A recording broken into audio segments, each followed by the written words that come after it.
So hi! Welcome and welcome back to my YouTube channel, and for today's tutorial guys, ituturo ko sa inyo kung paano nga ba natin makikita yung mga naka-hide or yung mga hidden apps natin sa ating Android phone. But first, kindly subscribe to my channel and don't forget to hit the subscribe button and the bell to notify you for my new updates. And if you want to learn more, just keep on watching and let's start.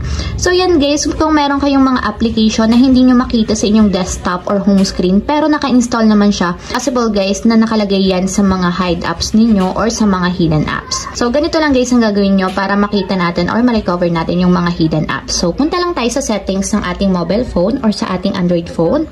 Then, pag-open guys, dito sa settings, pumunta lang tayo sa search bar. And dito, isa-search natin is desktop. So, desktop setting or desktop. So, yun yung itatype natin. And then, kita nyo naman guys, may lumabas na dyan. Itatap natin yung desktop setting.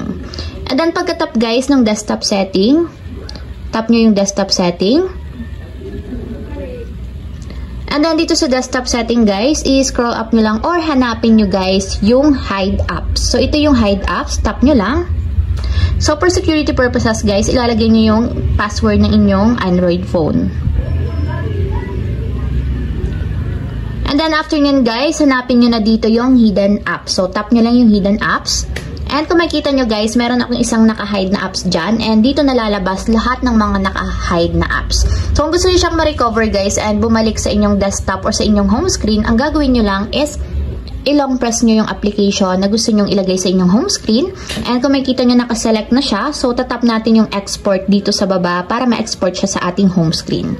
So, tap natin yung export. So, ma-unhide na siya. Once na-export natin, kung makikita nyo guys na wala yung hidden apps, and nandito na siya sa ating home screen. So, ito na yung aking in-unhide na application. So, ayun lang guys. Ganun lang kasimple kung paano nga ba makita at ma-unhide ang mga hidden apps sa ating Android phone. If you have a question, comment down below and don't forget to hit the subscribe button and the bell to notify you for my new updates. And thank you for watching! Living life, every day, late at night, not okay.